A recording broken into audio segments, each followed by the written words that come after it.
It was only, 24 hours ago that the president said the U.S. is winning big in Iran, and we'll see the fruits of that labor very shortly. It does seem like we are far from this getting tied up anytime soon.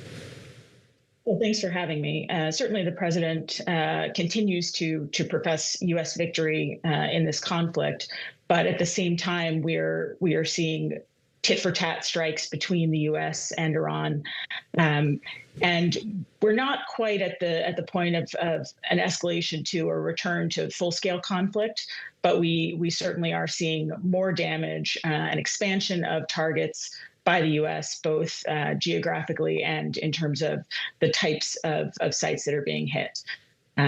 Courtney, what is the threshold for saying we've returned to a full-scale conflict? Well, I don't know that there's necessarily a quantifiable level, but certainly with the number of targets that the U.S. has been hitting, where CENTCOM is reporting strikes in the dozens. Early in March, in April, at the peak of the fighting, we were seeing hundreds of targets hit per day. Many of those targets are no longer viable because the U.S. has destroyed them. And so I think now that there is a sort of a vanishing number of sites they can hit, you're seeing the U.S. striking further into the country and going after bridges and infrastructure that, according to CENTCOM, is still used to support military operations, Iranian strikes on ships in the Strait, et cetera. Josh Wingrove, let me get your perspective on how the White House is looking at this conflict now. It does seem like there's still an element here where the White House feels like it can kind of win this war of attrition just by staring Iran down. Do we have any more nuance or detail about the strategic direction of this conflict from the White House? It's a great question. I think President Trump has pretty clearly been told by his advisors that this blockade puts more pressure on Iran than these activities and the overall situation puts on the American economy and the American armed forces. In other words, he thinks time is on his side. In his public remarks, he seems to have kind of moved on from it, like he doesn't talk about it as much anymore. And so I think right now we're just sort of in the status quo indefinitely. And of course, the question is what that means for him. There were a lot of Republicans who wanted a quicker end to this, or for the president to at least be serious about pursuing any deal that was actually there. The American negotiators would quibble with how serious the Iranians were about making a deal at points in time. And so we seem to just basically be here indefinitely. And what that means for the president is sort of an ongoing focus on whether they can continue to escort ships through the southern part of the Strait. Remember, of course, that was the big pressure point, Trump saying when they announced their previous deal, look, some countries only had 4 weeks left of reserves or that kind of thing. And so if Trump can be confident that oil markets and energy markets more broadly can withstand the status quo, then I think the status quo is going to remain the status quo for some time. And, we'll see where that goes. We have not seen a lot of pushback from Republicans in recent days, or frankly, from within the administration itself and some of the more isolationist voices, including the vice president. Yeah, Josh, I'm wondering about, I don't know if there is one, but if there's a strategy to the messaging here, because it seemed prior to that NATO meeting in Ankara, the president had kind of washed his hands. He'd even said he was a bit over it. And then there were those threats to his security. He ended up having to take the old Air Force One plane, which caused a bit of a kerfuffle, a lot of pushback from the White House on that report from the New York Times. But if you're inside the White House, we've been talking for months about how exactly what you just said, advisors to the president, Republicans running in the midterms want this off the books, so when they go to run for office in November.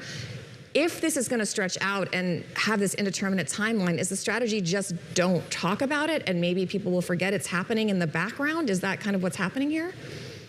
I suppose you and I can come to that conclusion. I don't think that there necessarily is, a grand multi-week plan. I think they're just sort of rolling with how it goes and trying to create an ecosystem that would be, get Iran back to the table and get to a situation where that makes sense. And so, we'll see. We don't expect to hear from the president today. I should say that I'm sorry. I'm purgatory here. I'm in New Jersey. I'm, not quite with Trump. I'm not quite at the World Cup. I'm not quite with you all. I'm just sitting here waiting in case Trump needs his press corps. Classic New Jersey story. Anything. Yeah. I know. It's a pleasure to be here. Courtney has the right Bloomberg backdrop. I have a Marriott landscape. It's, I was going to say, I know what hotel you're in. I've seen that picture in many a hotel right now. Exactly. So anyway, we don't think Trump in his public remarks has not been placing emphasis on this. This is a fact. And so I think from that, historically with him, we can tell that he's sort of moved on in his mind to other things. Remember, there are brewing questions about America's capacity to continue doing this, or at least the effect that it would have on American munitions reserves. Courtney is an expert on this, so let me stop there and defer to her. But there's sort of the ripple effect of doing this indefinitely and carrying out strikes on Iran indefinitely is not nothing. And so we will see how long the president's appetite is for that. But so far, it's full steam ahead. Yeah, Chief of Naval Operations telling us last week he is concerned about how long those ships have been out, including ships like their big battle cruisers who've been out a record number of days at this point. So let's move on from Josh Bonvoy Wingrove to Courtney McBride here. And Courtney, let's pick up on what we were just talking about there, the degree to which this war can continue in perpetuity. So Josh rightly referencing the fact that there is such strain here on the military as this lasts longer and longer. How manifest is that concern in the halls of the Pentagon, among the president's national security advisors, that this really, there are limits to how long that this can go on? Sure. I mean, certainly there's the public messaging that the U.S. has everything it needs to continue this war as long as the president decides to do so. That being said, there is certainly behind the scenes concern about munition stockpiles, particularly for certain high-end weapons. The Pentagon does have a plan to ramp up production, but we're talking years before some of that bears fruit. That being said, I think the strikes that are happening now may be using different types of munitions than those that were relied upon early on, that are multi-million-dollar missiles and are in much shorter supply. So at this level, short of that high-end full-scale operation that we saw in early March, in April, this could continue, at this level for quite some time. Well, I want to pivot a little bit, quite a bit actually, Josh, and I do want to ask you about this speech the president made on Thursday. There was a lot in there, but among other things, he accused China of interfering with the U.S. elections in 2020, saying the Chinese government stole over more than 200 million voter files. But it was unclear in all those documents that were released what they really did with them or what the argument was, how they used them. Why make this speech now? What are the objectives here, especially ahead of this upcoming Xi visit to the U.S.? Yeah, let me start by saying that I and other reporters have been going through these documents since they were released. The president has been upset there isn't more coverage of it. What I have seen in there is not a lot of new material. Many of these claims were debunked not only by American intelligence agencies, but under the Trump administration in the first term. A lot of the dates that you see on these documents are 2016, 2020, even earlier than 2016 in some cases. They're heavily redacted. They're sort of cherry-picked. It's not really clear what they're saying. And some of them also reveal Russian attempts to influence the election in the favor of President Trump, whereas the Chinese sort of breadcrumbs here are that they preferred that President Trump did not get reelected. And so I think broadly, there's bipartisan concern about the security of American elections, including foreign interference, not only with China, but with other countries. Specifically, I think the question is whether the president is using this as a narrative or a pretext to push, again, for changes to the voting systems in this year's midterm election. Of course, he's been pressing for passage of the Save America Act, which would make a lot of changes. There's been zero or next to zero appetite in Congress to do that. He's trying to strong arm it through. I think there are a lot of open questions about what steps he might take in the run up to and during the voting period in sort of a lot of crucial districts as he tries to cling to the House. Of course, we all know that they've redrawn the map to try to maximize their chances of bucking the historical trend here where presidents tend to lose the House in their midterm elections. And so I think the question of Chinese influence is not new. The concerns about it remain valid. There was not a lot of new information from the president that I heard personally on Thursday.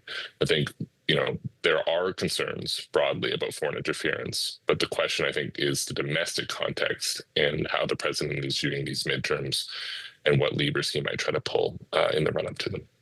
As we wrap up here, Courtney, let me turn to you on the issue of Ukraine. President Zelensky in the midst of this 40-day campaign, and we've seen another cabinet reshuffle. There's a new prime minister as well.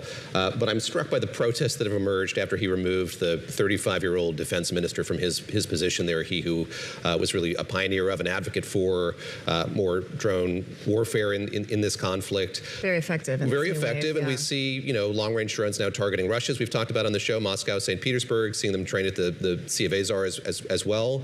What do you make of this? What should we make of this? What does it say about the broader kind of strategic direction of this conflict, the latest cabinet reshuffle, Courtney?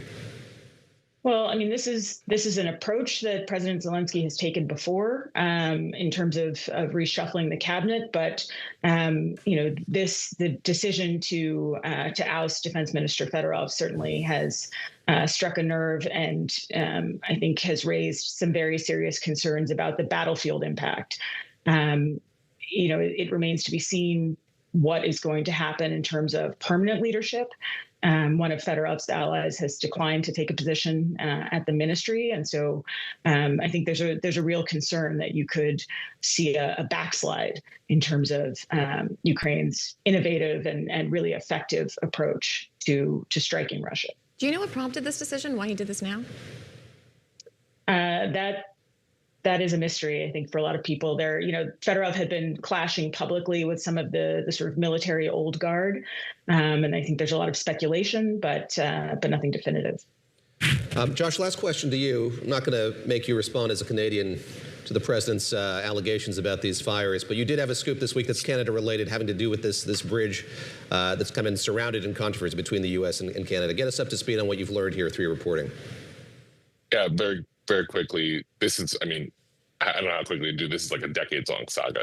This Gordie Howe Bridge is sitting there waiting to open, and Trump, Lutnick specifically, intervened to block it from opening because they wanted a bigger share.